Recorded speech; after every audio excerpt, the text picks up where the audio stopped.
Tommy, what if you don't need a 4Runner to go off-road, but you want a Toyota that can go off-road mostly? Then check this out. What do we got here? This is the new 2026 Toyota RAV4 Woodland. So this is the all-new RAV4 in its most off-roady trim, and today we're going to take it on some dirt and find out what it's made out of. Yeah, now why is it the Woodland? Well, in the old one you had the Adventure, you had the TRD version, but Toyota says that they're now moving TRD to body-on-frame exclusively, so this is kind of the replacement of that older TRD RAV4. There's a bunch of different versions of the RAV4, and of course this is the most off-road worthy, and you can tell that mainly by these tires. Yeah, so this actually has a set of Dunlop Grand Trek AT tires. Now, it's not what I would call a true all-terrain, it's more of like a rugged terrain, but it is wrapped around an 18-inch wheel, so there is some real sidewall.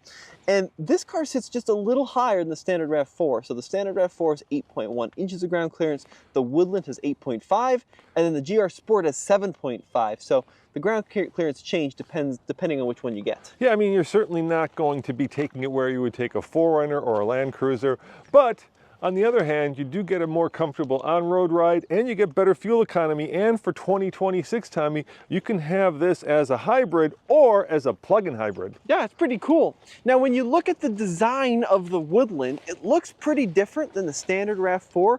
You've got this hammerhead style grille, as Toyota calls it, but essentially a split grille design with that body color bar that runs down the front end. And don't forget these exclusive, according to Toyota, rigid driving lights, or those off-road lights. Yeah, you got your little fog lights there made by Rigid Industries. So it has a different front end than the standard one. You also have that ruggedized looking bash plate. However, if I go ahead and get down here, right, like that's all going to be plastic, so that's not something you really want to run into. And then same thing when you look underneath. This vehicle doesn't have any significant underbody protection, so you wouldn't want to take this on anything more than kind of a mild service road. So here's the interesting part about this car. Now, Toyota says if you want something to take you to the trail, this is it. But if you want to go on the trail, maybe you get a Land Cruiser or a 4Runner. But today we're going to take it on the trail. You want to pop the hood? We can show them the engine. Yeah, let's show them the engine. So this uses the Toyota e-all-wheel drive system. So what that means is there's a gasoline engine and 2 electric motors that power the front end.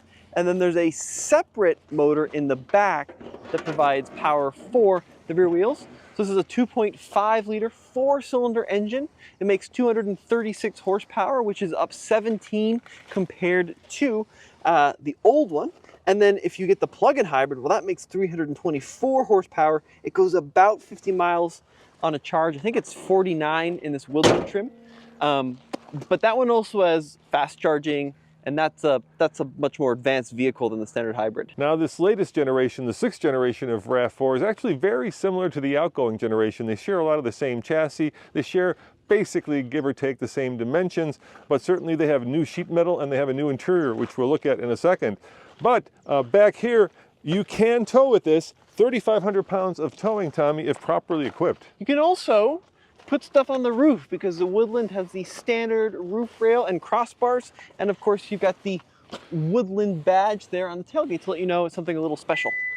Now, all 2026 6th generation RAV4s come either as hybrids or plug-in hybrids. So if you like a plug-in or you like a hybrid, well, then this is your vehicle because there's no other way you can have it. Yeah, there's no straight gasoline version. One advantage to this, though, is 1,500 watts of onboard power. So if you did want to use this as a camping rig, you can certainly do so. I also like how it's a very rubberized floor. And then as we look underneath here, you are going to find a spare tire, even on a hybrid equipped vehicle, a little bit unusual. Yeah. So that's very, very nice to see included.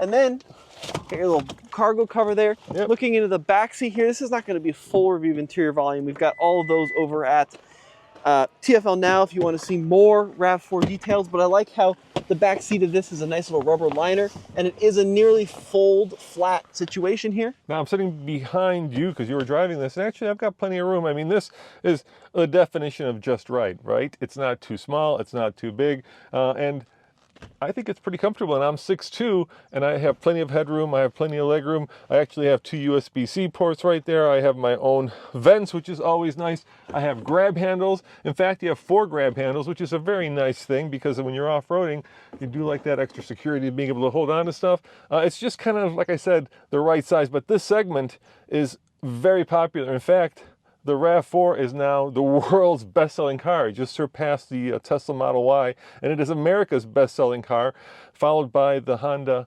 CR-V. All right, first little off-road attempt here in the RAV4 Woodland. Now, Toyota has flown us out to Arizona to check this thing out, and they've set up this little course. Emphasis on little, though, because there's not a whole lot of terrain for us to play on. However, there's a couple spots where maybe we can get it a little off kilter and see how this all-wheel drive system responds to some cross trench situations. So here I'm coming up to this little trench, and I'm actually going to stop. I'm going to get the left front and the right rear in the air. I'm going to stop completely, and then I'm going to make sure we're in the trail mode, which we are, and then I'm just going to get on the throttle a little bit, and you can hear that all-wheel drive system responding and pulling us through that little trench. We got one more up here. I'm going to go ahead and try the same thing.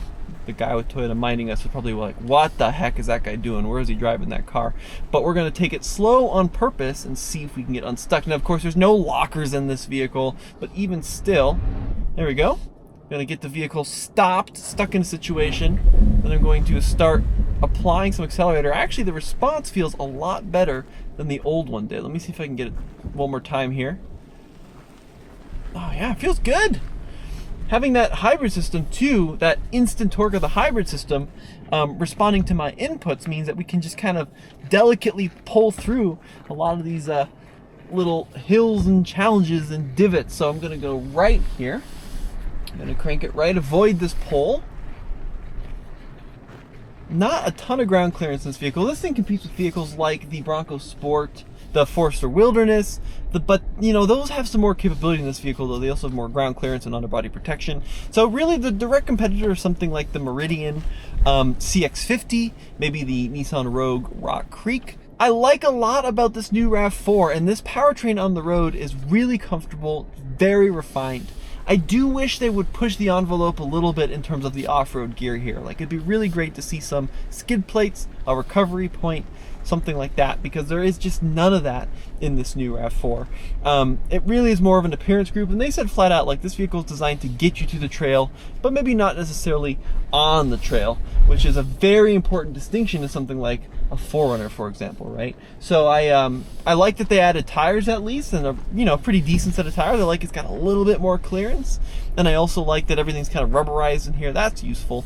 But in terms of actually, like, can I take this to the cool camping spots or the cool trailhead? I'm not really sure you can in this new RAV4.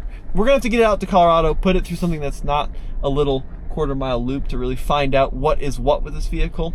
But yeah, I mean, in this little, essentially parking lot, it did pretty well. Torque vectoring did what it needed to do with the brakes.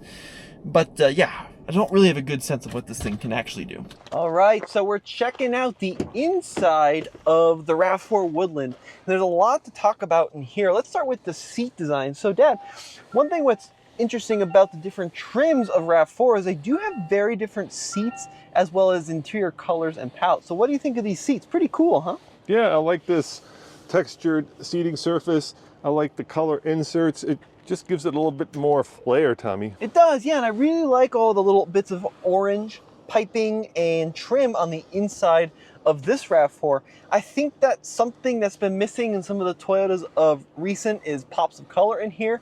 And I will say there's not quite enough pops of colors in here, but it's nice that at least they give you a little bit of orange trim to differentiate the Woodland. Now that center console has kind of a unique hidden feature. So it does fold from both sides, you can see that. However, if you push both buttons in at the same time, lift up, you can then spin it around, latches back into place, and now you have a tray here. Now they say specifically don't put cups or boxes of cake on here, and also you can go fast with this, but very uncomfortable to put your arm on. It is nice and durable though, so if you're out messing around in the mud, you're not going to get that dirty. And then you can unclick it and then bring it back to a pad if you prefer that, which I think I do. How long before they sell extra covers because these are going to get lost. That's what would happen, at least to me. You know that. I would take it off and then I would like forget about it and it end up in the garage. So steering wheel, very straightforward. You got this kind of blocky design that we've seen a lot of the Toyota trucks, so it gives it kind of an adventurous look here. Full digital instrument cluster, that's standard on RAV4. And then this screen, so this is actually the smaller of two screens available. This is a new 10.5 inch screen. There's also a 12.9 depending on the trim, but it's running the newest, the latest, and the greatest of Toyota infotainment system. So you've got these tiles now for your home screen. You've got obviously navigation, your music, playlist things. It's all pretty well integrated, and I think they've just tweaked it enough to make it feel better than the old one. And then look at this, down here is your climate control panel. Now, luckily, they do give you physical hard buttons here to change the temperature, change the volume. That's great, but if you want to change the fan speed, you do have to tap. Yeah, you know, it's kind of an interesting mixture of traditional and modern tech in here. I do love the fact that even on the steering wheel you have traditional buttons and not haptic controls. For, I should say, all of the Toyota safety systems, yep. One thing that I do kind of have a bone to pick with Toyota is this button right there. So that's the auto hold, which I love actually using. Basically, when you come to a stoplight, you don't have to keep your foot on the brake as long as you push down hard on the brake. The problem with the auto hold is that it cycles back on every time you turn the car on and off, and I think that's annoying. That is annoying for sure. It does have a sunroof. This Woodland doesn't have the full panoramic sunroof that we're in today. And then the mode system here is a little confusing. So here on the left, I can pull up this menu for drive modes. You've got normal, eco, sport, and custom, but then there's more drive modes over here on the right for trail and snow. They're actually in two different locations. But when I do the trail and snow, it doesn't change here on the screen. It actually changes over here. That's how you know really what different modes you're in for trail and snow. Now, there is one wireless charging here. If you get the limited version of the RAV4, you can get a second. And then the only thing I'm going to knock this on is like a lot of the materials here do feel a little chintzy. You know, it's a, granted this is pre-production. I'm not going to break the pre-production, but maybe the full production will be a little bit better attached there. But you know, it's a pretty comfortable place. Visibility is okay, and I do like this. This is great. All the cameras, so you get full 360 cameras, right? And also we'll engage some off-road cameras when we're moving, which is very helpful. You know what I like? I like this physical gear selector knob. No buttons, no weird rotary dial. Well, it's funny you say that because some RAV4s have the electronic little toggle, which is this little me. This is a nice, chunky, conventional shifter. That's a great thing to see. Tommy, I want to thank Toyota. They flew us down here to drive this new RAV4 Woodland, but there's two other models that we're also going to be testing. If they want to see videos of those, all TFL? Yeah, that's right. We've got the GR Sport. We also have the core grades of RAV4, so we're going to go do them all on this program. Now, look, that off-roading was very, very mild. I would love to bring this thing back to Colorado and do something a lot harder with it because I think it is capable of more, but look, this is one of the first ones in the country. They didn't want to break it, so I kind of understand what they were coming from. Well, more than that, they had a pretty challenging off-road course set up, but it's been raining in Phoenix. Who would have thunk, right? And so it kind of got washed out. Now, what's it like on road? It's very good, and actually I like this Woodland a lot because with these 18-inch wheels and the fat sidewall, it's got a really great ride quality. So it's very, very smooth on the road. It's almost a little floaty in some ways. And then this engine delivers plenty of power and torque to get you ready to go. So, you know, 236, it definitely feels very front-wheel drive bias. I know that rear axle is helping when you floor, but it definitely feels like it's being pulled rather than pushed. But it goes down the road really well. You know, we own the newest generation of 4Runner, and I have to say, this thing is much more comfortable on road. It's a lower, so you don't quite have that majestic view of the road, but man, it's a lot more comfortable in a car when you're going down the road.